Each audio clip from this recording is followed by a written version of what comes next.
pero al mismo tiempo los migrantes en masa mexicanos y centroamericanos se paran frente a la Casa Blanca y dicen: nosotros necesitamos derechos de ciudadanía, no nos pueden expulsar de este país con una redada simplemente, porque llevamos aquí mucho tiempo, porque hemos trabajado y hemos cotizado en la seguridad social de este país. Hace 2 años sucedió eso, el 1 de mayo del año 2008. Así que lo que ustedes ven aquí es que hay personas que cruzan fronteras, pero exigen derechos por fuera de la ecuación Estado-sociedad. Están exigiendo derechos en otros países distintos a aquellos que cuadraban muy bien en el marco westfaliano. Y finalmente, la cuadratura, bueno, no exactamente cuadratura, sino el círculo completo del Estado-Nación se rompe con exigencias que ya venían de antes de este tiempo, pero que se han intensificado, de movimientos como el movimiento indígena, que acude a foros internacionales, por ejemplo, el Foro de las Naciones Unidas sobre Pueblos Indígenas, que empuja 20, 25 años, 30 años por la adopción de la Declaración de los Derechos de los Pueblos Indígenas, diciendo: a mí me están violando mis derechos culturales dentro de una nación que me da un estatus inferior como grupo cultural, étnico, y necesito derechos de ciudadanía multicultural plurinacional. Pero para eso me globalizo y hago alianzas con otros pueblos indígenas de todo el mundo, o con organizaciones ambientales, o con organismos del sistema internacional.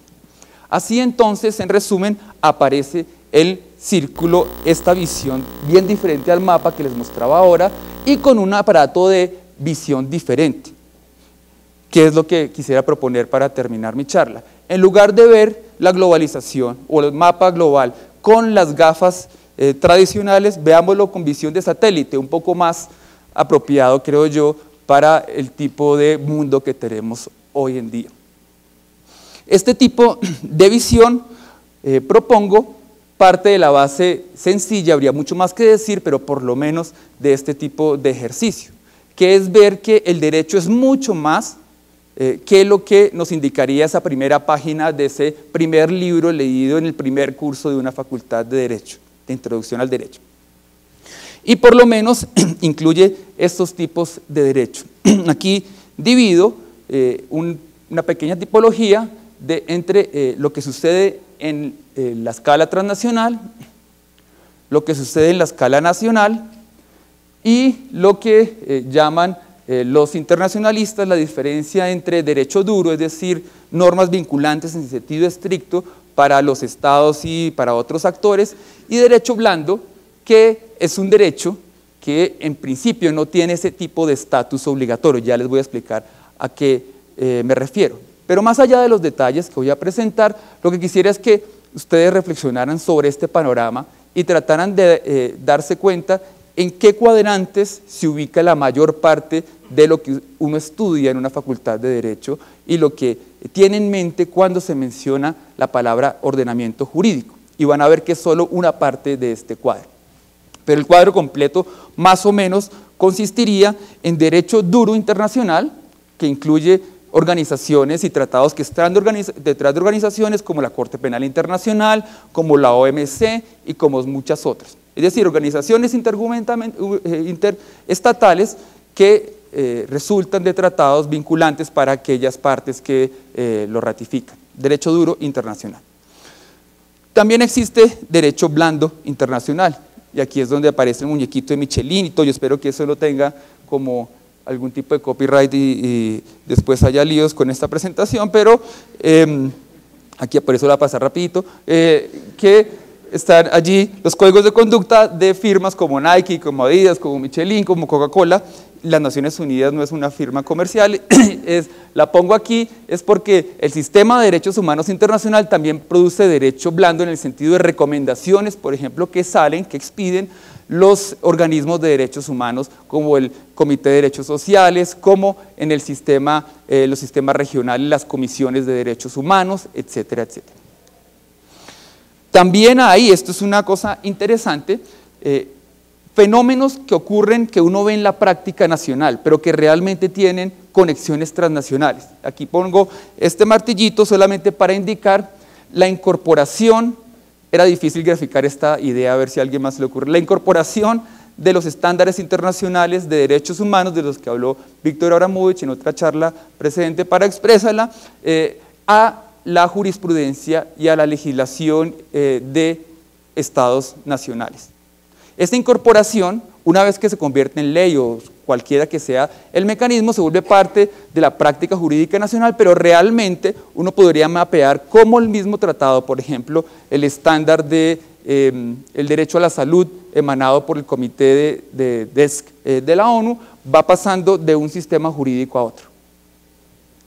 Y por último, en derecho blando nacional, uno puede, de nuevo para tomar las cortes, para no abandonar las cortes, decir que hay redes como las que se reúnen periódicamente entre jueces de diferentes partes del mundo. Nadie obliga a un juez a citar a otro juez de otras partes del mundo, pero este tipo de redes de encuentros genera una especie de relación de colegaje y de transferencia mutua. No es solamente esto de yo te cito, tú me citas, como hacen los académicos, etcétera, sino más que todo la idea según la cual es interesante ver lo que está pasando, por ejemplo, en la Corte Suprema de Colombia para algunos casos de derechos constitucionales en otras partes de América Latina, o lo que hay de transferencia interna entre las jurisdicciones europeas, etcétera, etcétera. Este tipo de circulación es lo que yo propongo que hay que considerar como el conjunto del derecho en época de globalización.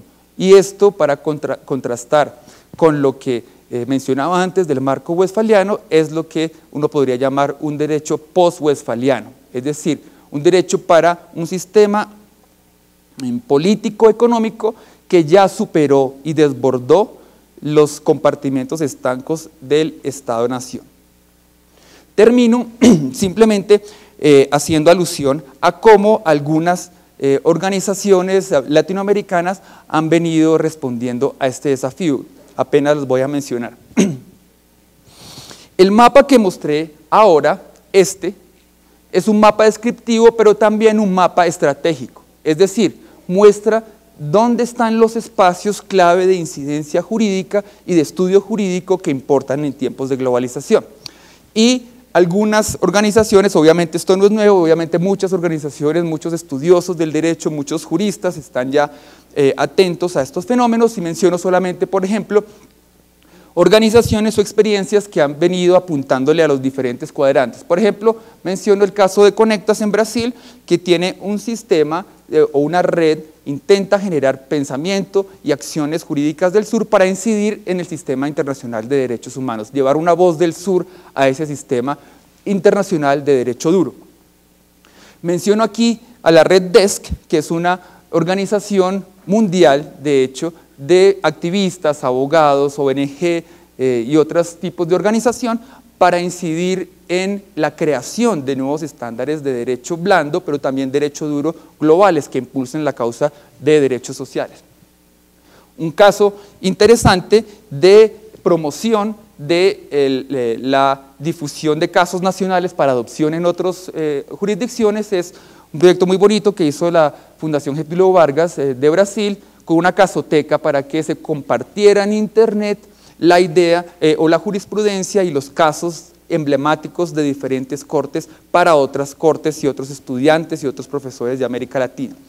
Y por último, el proyecto que nos convoca aquí intenta expandir las fronteras de las redes en América Latina a través de difusión de ideas, conocimientos sobre el derecho en América Latina. Así que los dejo con esa invitación a ver este mapa más amplio, descriptivo y estratégico sobre la globalización en América Latina. Muchas gracias.